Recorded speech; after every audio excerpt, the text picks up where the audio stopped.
जिसके साथ जो जबान की है उस जबान से करने वाले आदमी डॉक्टर विनोद शर्मा विधायक रहे बंदूर से, कभी पूछ लेना जाकर करके। और विधायक रहे 2 बार, अम्बाड़ा शहर से विधायक रहे जाकर करके, कभी पूछ लेना। 1 रुपए की रवादारी, 1 रुपए की रवादारी कोई नहीं कह सकता विनोद शर्मा ने 1 रुपए का भी मेरे से कोई काम लिया हो, 1 रुपए की रिश्वत ली हो, 1 रुपए का आप उस थानेदार को, उस तहसीलदार को, फलाना आदमी को देना, आपका काम हो जाएगा। जबान का धनी व्यक्ति है, इसलिए जरूरी है कि विनोद शर्मा को आप जिताओगे, इनकी पत्नी को जिताओगे तो भाई साहब काम धड़ाधड़ होंगे। एक बात, दूसरी बात मैं कहना चाहता हूँ, आज दुनिया के अंदर आप लोग भी देख रहे थे, कल मोदी जी अमेरिका के अंदर गए, मोदी जी अमेरिका के अंदर गए और यही देश का प्रधानमंत्री और वही अमेरिका है कि पहले जब मोदी जी मुख्यमंत्री थे उन्होंने मना कर दिया था वीजा देने से, और आज वही राष्ट्रपति रेड कालीन बिछा कर करके उनका स्वागत करने के लिए व्हाइट हाउस को छोड़ कर करके एयरपोर्ट में स्वागत कर। ये सब क्यों है? ये इसलिए है कि आज उनको पता है कि हिंदुस्तान की जनता 140 करोड़ जनता की ताकत मोदी जी के पीछे है, इसलिए आज दुनिया झुकती है, आज दुनिया सलाम करती है, इसलिए करती है कि दुनिया हिंदुस्तान की जनता मोदी जी के साथ है। आज मौका है हरियाणा की जनता के सामने मौका इस बात का है कि हरियाणा विधानसभा का चुनाव हो रहा है, और इस हरियाणा विधानसभा के चुनाव में एक बार फिर पिछले 10 साल से आप लोग आशीर्वाद देते आ रहे भारतीय जनता पार्टी को। इस बार भी आप आशीर्वाद दोगे तो एक बार फिर ये बात साबित होगी कि हरियाणा के अंदर चुनाव हुआ और जो मोदी जी के साथ है हरियाणा की जनता पूरे के पूरे साथ है। ये बात ठीक नहीं है कि साथ नहीं देना, क्या मोदी जी देना चाहिए या नहीं देना चाहिए? यही नरेंद्र मोदी था, और मैं कहता हूँ डंके की चोट पे कहता हूँ।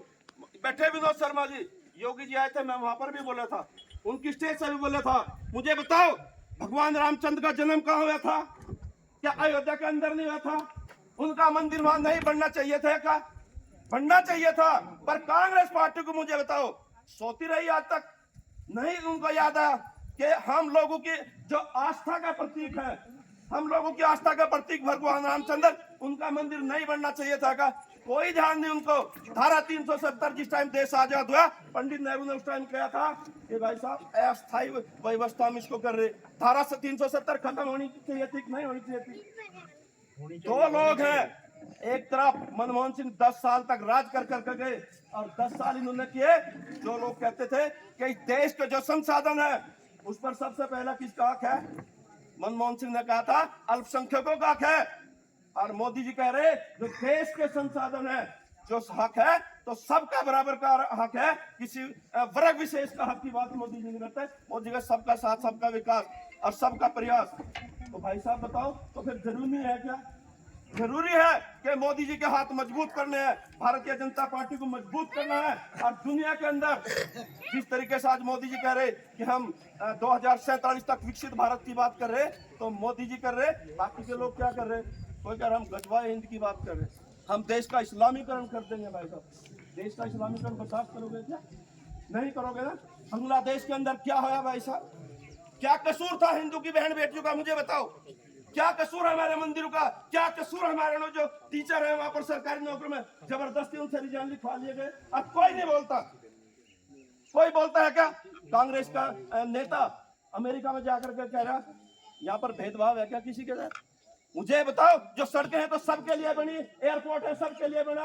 और भाई साहब जो कोरोना काल के अंदर राशन सबको मिला, पीडीएस का सबको मिला, कि एक विशेष वर्ग को तो मिला, हिंदू को तो नहीं मिला, भाजपा को तो नहीं मिला, मुसलमान को भी तो नहीं मिला, ईसाई को भी तो नहीं मिला, और सिख को भी मिला। पर देश को बदनाम करने की साजिश, अब देश को बदनाम करने की साजिश कांग्रेस के लोग कर रहे हैं। आप लोगों ने इस बात का निर्णय करना।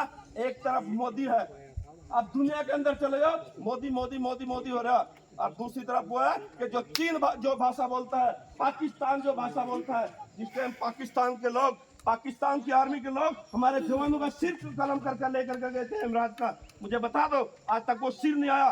और यही मोदी था उड़ी के अंदर।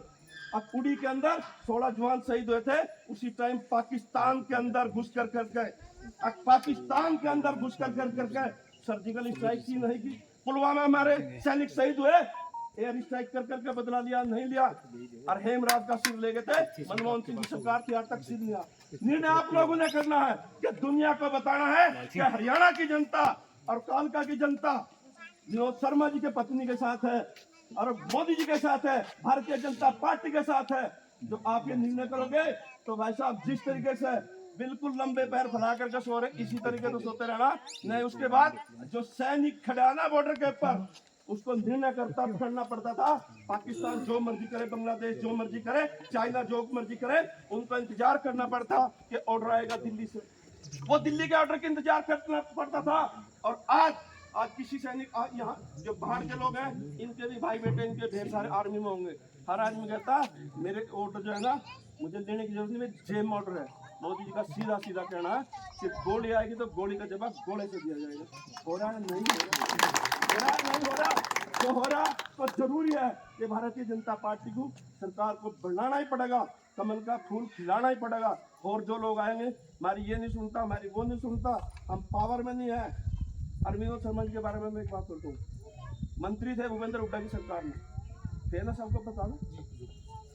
एक इशू आया था, 1 मिनट नहीं लगा, लो मैंने रिजाइन किया और बाहर आके जनता की सेवा में उसी टाइम पे। अब जनता की सेवा में, अब ये बता रहे थे पिछली जनसभा में भाई साहब, जो यहाँ से कांग्रेस के प्रत्याशी पीछे रहते हैं, उनके इतनी जरूरत नहीं, उनके जिनके साथ थे कुछ बोल भी सकें। ऐसा दमदार आदमी चाहिए, ऐसा हिम्मत और हौसले वाला आदमी चाहिए। और भारतीय जनता पार्टी को जरूरी है जिताना। अब जरूरी है हिंदू और हिंदुस्तान। मोदी जी के आने के बाद मान सम्मान बढ़ा है नहीं बढ़ा? बढ़ा है क्या? अभी किसी सड़कों के ऊपर नमाज होती है क्या?